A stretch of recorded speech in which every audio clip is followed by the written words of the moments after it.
WADR, promoting dialogue. It's 6 p.m. in Dakar. Good evening and welcome to Newslink here on West Africa Democracy Radio, broadcasting on 94.9 FM and across the world at wadr.org. Coming up in the news, Guinean Transitional President Doumbouya signs a decree announcing December 28 polls. Benin Supreme Court rejects an appeal from the opposition Democrats Party to overturn its removal from the municipal elections. Ivorian Security Council reveals over 1,000 arrests and several injuries during October 25 presidential election. And the Nigerian government halts imposition of 15% import duty on petroleum products. The import of it will be the increase in the landing cost of the petrol product, and that cost will be passed on to the consumer, the average Nigerian. Stay with us for details of these stories and more. Here is Abdullahi Hassan with Newslink. Many thanks for joining our broadcast and a warm welcome to you, our esteemed listener from within and beyond the continent. Guinean Transitional President Mamadou Doumbouya has signed a decree calling voters to participate in the presidential election set for December 28, 2025. The official announcement was made on Thursday, November 13, confirming that polling stations nationwide will open from 7 a.m. to 6 p.m. Sankle Janko reports. This decision follows the Supreme Court's approval of the final list of 9 candidates eligible to run, with President Doumbouya among them. However, the candidacy of former Prime Minister Lassana Kouyaté did not receive validation. The political landscape has recently undergone significant changes, highlighted by the formal recognition of 51 new political parties, which increases the total number of authorized parties to 124. As part of this shift, Sidia Touré's UFR party has been reinstated, though key parties such as Cellou Dalein Diallo's UFDG and former President Alpha Condé's RPG remain suspended. The newly adopted constitution, which was approved during the September 2025 referendum, now imposes an age limit of 80 for presidential candidates. This rule effectively bars several prominent figures from entering the race. According to the decree, the election will be conducted using a single ballot system in line with Article 79 of the Electoral Code. Sankole Janko reporting there. In Benin, the Supreme Court today rejected an appeal brought before it by the main opposition Democrats Party. The appeal was against the Autonomous National Electoral Commission, SENA. In its ruling, the court confirmed the decision of the electoral body, which states that the opposition party is definitely out of the race for the 2026 municipal elections. As a reminder, on November 10, 2025, SENA had declared inadmissible the list of candidates from the Democrats Party for incomplete files. The political parties authorized to take part in the election are the Republican Bloc, the Progressive Union of Renewal, and the FCBE. It is worth noting that former Beninese president and leader of the Democrats Party, Thomas Boniai, and incumbent Patrice Talon have lately accused each other of attempts to stifle the political ecosystem. In Côte d'Ivoire, the National Security Council, chaired by the Ivorian head of state, Alassane Ouattara, has provided an update on the October 25 electoral assessment. The council revealed that around 10 deaths, many injuries, and hundreds of arrests were made during the election period. The body had been tasked with carrying out an operation called Espérance to ensure the smooth conduct of the October 25 2025 presidential election. The operation thus helped to prevent a new post-electoral crisis. In Mali, the former vice president of the National Transitional Council has regained his freedom after serving a one-year prison sentence. Issa Kaojim was freed on Thursday following his conviction by the Malian judiciary for insulting and offending the Burkinabe transitional president, Captain Ibrahim Traoré. Jim had also described as staged an alleged coup attempt against the military regime in Burkina Faso. Francis Boniface reports. Imprisoned since November 2024, Issa Kaojim returned to his family Thursday morning after serving a year's prison sentence.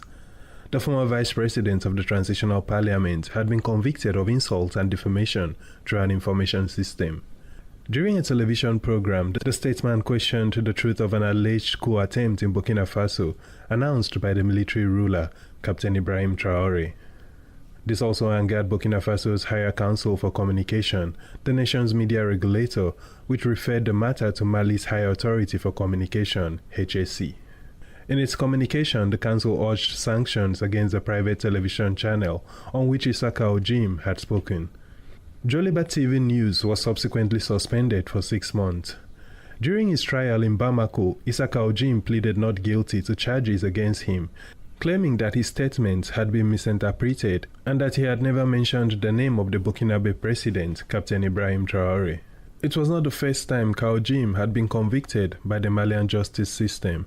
In December 2021, he had already received a 6-month suspended sentence for undermining the credibility of the state. Francis Boniface reporting. More stories coming up on West Africa Democracy Radio. Newslink continues. Remember, we stream live at wadr.org and on Facebook and YouTube at WADR English. Let's now take you to Nigeria, where the federal government has suspended its plan to introduce a 15% import duty on petroleum products. The decision, announced by the Nigerian Midstream and Downstream Petroleum Regulatory Authority, comes barely 3 weeks after President Bola Tinubu approved the proposed import tariff on petrol and diesel. It was slated to take effect on November 21, 2025. Initiated by the Federal Inland Revenue Service, the policy targeted duty on the cost, insurance, and freight value of imported petroleum products. WADR's Usman Omar in Abuja reports that citizens and experts have welcomed the development. The federal government's move was expected to make imported fuel more expensive and encourage the use of locally refined products from facilities like the Dangote refinery and other modular plants. Experts had, however, warned that such a duty could drive up the pump price by as much as 150 naira or $10 per litre, worsening inflation and transportation costs for Nigerians. Economist Femi Onakaren says the government reversal reflects caution against potential inflationary pressure and public backlash. If it has not been reversed, the import of it will be the increase in the landing cost of the petrol product, and that cost will be passed on to the consumer, the average Nigerians. So we might be expecting to have a slight increase in the pump price across the nation. So marketer will likely pass the additional cost to the consumer. That's a natural thing they will do, leading to high pump prices. And this could worsen inflationary measures and pressures, especially in transport and good distributions. In a statement on Thursday, the Nigerian Midstream and Downstream Petroleum Regulatory Authority clarified that the government is no longer considering implementing the planned duty. The authority urged citizens to avoid panic buying or hoarding, insisting that there is sufficient fuel supply to meet national energy demand during this peak period. While Nigeria is a major crude exporter, it still imports approximately 60 to 67% of its daily petrol needs, with the state-owned Nigerian National Petroleum Company Limited the primary importer. According to government data, Nigeria imported about 15.01 billion litres of petrol between August 2024 and early October 2025. For Newslink on West Africa Democracy Radio, Usman Umar reporting from Abuja. Meanwhile, Ghana's finance minister says the nation's economy is back, strong, credible, and open for business. Dr. Kansela Tuoforsen made the statement during the 2026 budget presentation in Parliament on Thursday. In his presentation, he stated that Ghana has regained economic stability and renewed investor confidence. The minister emphasized that Ghana's economic turnaround within 10 months of the Mahama administration reflects the resilience of the Ghanaian people and the government's decisive leadership. From Accra, Nadiri Tete reports. In presenting the 2026 budget statement and economic policy, Finance Minister Dr. Kasia Latoforsen said Ghana's economy, which was inherited in distress at the start of the Mahama administration with high debt, soaring inflation, and waning investor confidence, has now stabilized through bold reforms and fiscal discipline. He noted that at the onset, nearly 36.4% of tax revenue went into debt servicing, while the cedi had lost over 53% of its value. We have recorded a negative rate of debt accumulation from a positive 19.1% in 2024 to a negative 13.3% in 2025. So, Speaker, this turnaround reflects fiscal discipline, prudent borrowing, and stronger cedi, showing that Ghana's reforms are being measured and they are showing results. The minister further announced that Ghana is ready for business. Ghana is once again credible, stable, and open for business. Mr. Speaker, Government is projecting total expenditure of 302.5 billion cedis, representing a 12.4% increase over last year. The budget targets a deficit of 34.4 billion cedis, expected to be financed largely through domestic sources to ensure fiscal responsibility. Key priorities outlined include the creation of 800,000 new jobs, increased investment in education, agriculture and health, and continued efforts to strengthen tax mobilization through reforms and enhanced digital compliance systems. Dr. Atoforsen also announced the abolition of the COVID-19 Health Recovery Levy introduced during the pandemic. The move, he said, will put an estimated 3.7 billion Ghana cedis back into the pockets of individuals and businesses in 2026 alone. For WADR, Nadiri Tete, Accra. In Liberia, traffic was disrupted on Thursday in the nation's capital, Monrovia, while people living with disabilities as they staged a protest. Thursday's demonstration, which included children, effectively blocked key routes connecting the State House, the National Assembly, and the Central Business District. The protesters accused the director of the National Commission on Disabilities, Samuel Dean, of neglect and financial mismanagement. While Dean has denied any wrongdoing, the lower chamber of the Liberian legislature says it will investigate the matter. Abraham Parker tells us more. The cause of the protest stems from accusations that the director misappropriated funds allocated to the National Commission on Disabilities for personal enrichment. Protesters from the disabled community claim that Sam Dean's actions directly and negatively impacted their daily lives. Thursday's protest is the third such demonstration since October, calling for the director's removal. We are tired with this feedback, but it requires the economy and the government to improve our lives through programs, through empowerment. Moreover, the group has understood it is only present challenge people benefiting from that place. And the blind and the deaf, we are the most vulnerable people and we need help. Sam Dean, who was chased from the protest location, denied any wrongdoing. The National Commission on Disabilities remains committed to transparency, equity, and inclusive development. We will not be distracted by political theatrics or deterred by smear campaigns. Representative Prince Etos, chairman of the House Committee on Claims and Petitions, addressed the protesters. He assured that their concerns would be addressed. This document you present, all your cons. I will write the report, I will bring it before leadership either Monday or on Tuesday will appear on the floor because it's an important matter. The National Commission on Disabilities, established in 2005 through an act of legislation, is mandated to ensure the implementation of policies and programs that promote equal opportunities, accessibility, and participation for individuals with disabilities in all aspects of society. Observers say the allegations against Sam Dean set the stage for a potential investigation into the Commission's financial operations. For Newslink on WADR, Abraham Parker, Monrovia. You are listening to Newslink here on West Africa Democracy Radio, broadcasting from Dakar, Senegal. We are live online at wadr.org and on satellite at Eutelsat. Here's a reminder of our top stories. Guinean Transitional President Doumbouya signs a decree announcing December 28 polls. Benin's Supreme Court rejects an appeal from the opposition Democrat Party to overturn its decision over its removal from the municipal elections. Ivorian Security Council reveals over 1,000 arrests and several injuries during October 25 presidential election. Nigerian government holds imposition of 25% import duty on petroleum products. Today in the news, we have the guest interview and sports news. Please stay with us. Fresh and breaking news all the time. Hear it first as the news breaks, only on West Africa Democracy Radio.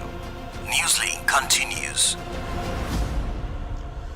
Now let's turn our attention to a story unfolding this week at the heart of the African Union in Addis Ababa. A story about movement, identity, and future of Pan-African unity. Across the continent, visa restrictions and rigid borders continue to slow down trade, limit youth mobility, weaken cultural exchange, and even separate families. As influencers, policymakers, artists, and young leaders gather for the High-Level Influencers Forum on Borderless Africa, conversations around free movement are taking on new urgency. WADR's Imo Edet is attending the forum from where he filed this report. Visa restrictions and borders divide Africans, slowing down trade, youth mobility, tourism, cultural exchange, and even family unity. The hashtag Borderless Africa campaign advocates for the free movement of people across Africa. The campaign, championed by Africans rising under the African Union's Agenda 2063, imagines a continent where people, ideas, and opportunities move freely without the bureaucratic barriers of visas, permits, or borders that often limit trade and travel within Africa.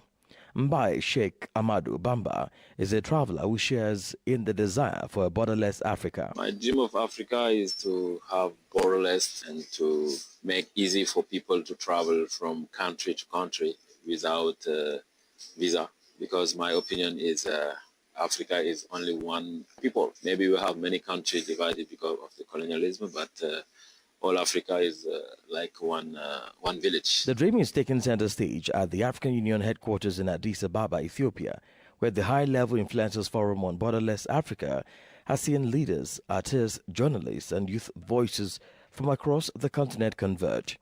The goal is simple but transformative: to accelerate the realization of a visa-free integrated Africa. But the question remains, how close are we to making that dream a reality? Hadi Yakubu is the coordinator of Africans Rising. After here, we are really hoping that we can take specify action steps here that when we go back home, everybody can then take within the countries that they are based to urge the government to remove visas and ratify the African Union Protocol on Free Movement. Despite progress under the African Continental Free Trade Area, only a handful of African countries offer visa-free access to citizens of other African nations. These include Benin, the Gambia, Ghana, Kenya, Rwanda, Seychelles, and Uganda. Still, many borders remain tightly controlled, and regional mobility is still a privilege, not a right. Ernest Nyadolo is with the African Union. We have got issues of implementation. When it comes to the overall policy document, it needs to be signed. It needs to be ratified. It needs to be domesticated.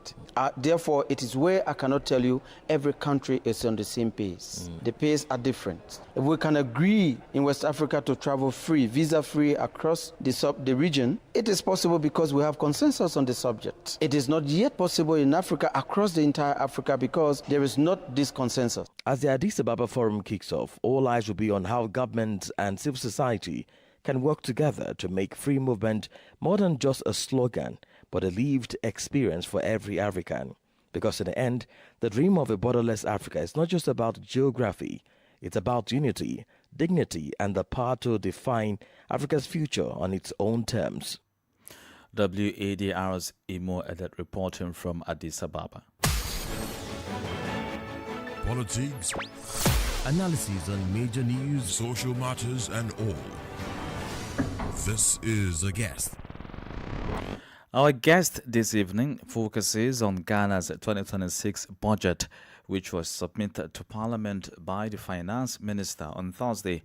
During his presentation, Dr. Cassel Otto-Forson stated that Ghana has regained economic stability and renewed investor confidence.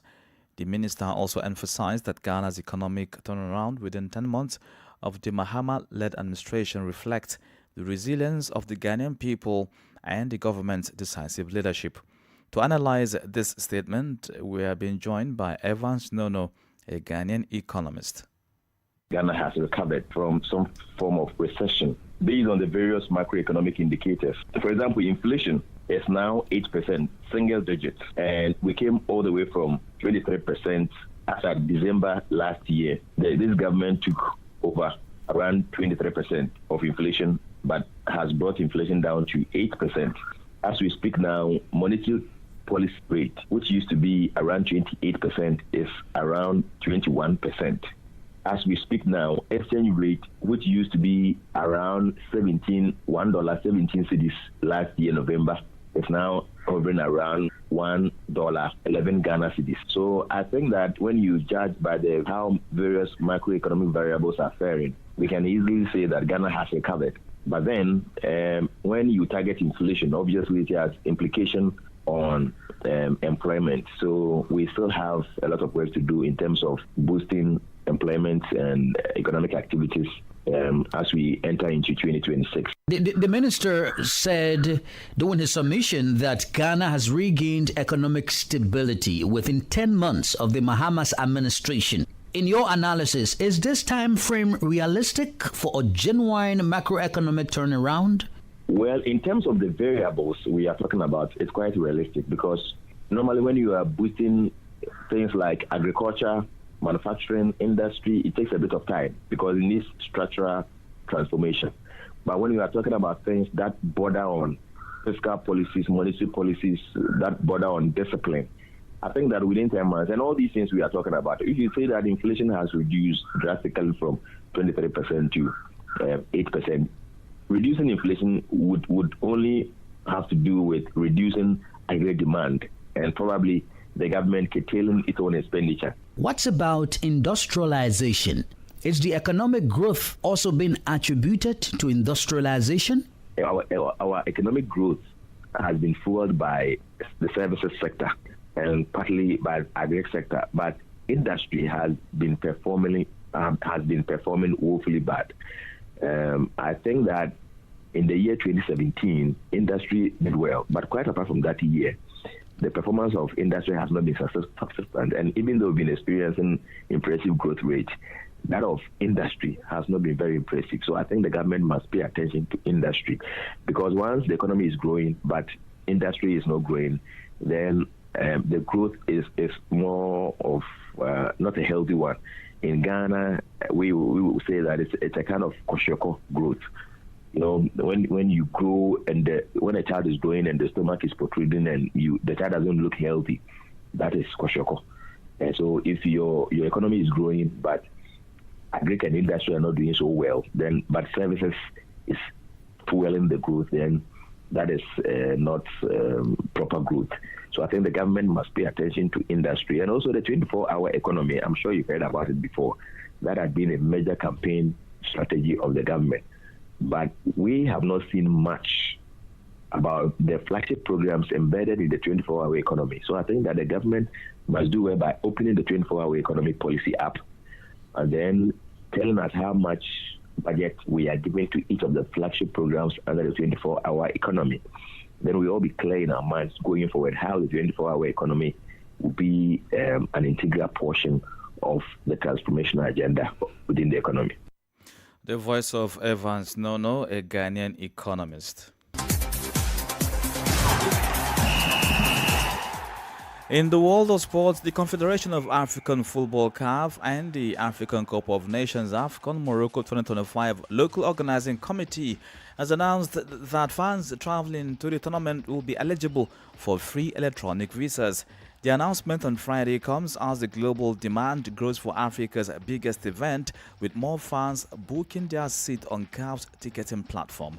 Citizens of countries that normally require a visa to enter Morocco are expected to benefit from the policy. CAF says so far 298,000 tickets have been sold on its ticketing platform in the first two phases, with buyers in 32 African countries and 106 nations worldwide. However, CAF said electronic visas to enter Morocco obtained through the Yala app are now free of charge for supporters attending the competition, which runs from 21 December 2025 to 18 January 2026. And with that, we've come to the end of this edition of Newslink here on West Africa Democracy Radio, broadcasting from Dakar, Senegal. Thank you for listening, and many thanks to Falilisu and Mojo Juf for the technical support. Do interact with us via social media platforms X, Instagram at WADR English, and on Facebook, WADR English. Also stream live at WADR.org. Coming up at the bottom of the hour is a repeat broadcast of WADR's Security and Governance Program in English in the Sahel. I'm Abdullahi Hassan. Good evening. And many thanks to you for listening to Newslink via Hot 104.3 FM, Newmi FM 94.0, Hilltop Radio 104.7 FM, and Veritas Radio 102.9 in Banjul, the Gambia. We also appreciate our listeners in Liberia via Alternative Youth Radio 98.9 FM, Lofa County, Radio Kagama 94.5 FM, Nibe County, DCN Radio 91.3 FM, Riverside County, Wakat FM Radio, Banga, Liberia, Radio Baf FM 91.3 Sierra Leone in Nigeria, and Love 104.5 FM Abuja. For you listening via Radio Pad 95.1 Damango, Savannah region, and on Royals FM 104.7 Wenchi, Ghana, we say a big thank you. Remember, West Africa Democracy Radio is all about you, your views,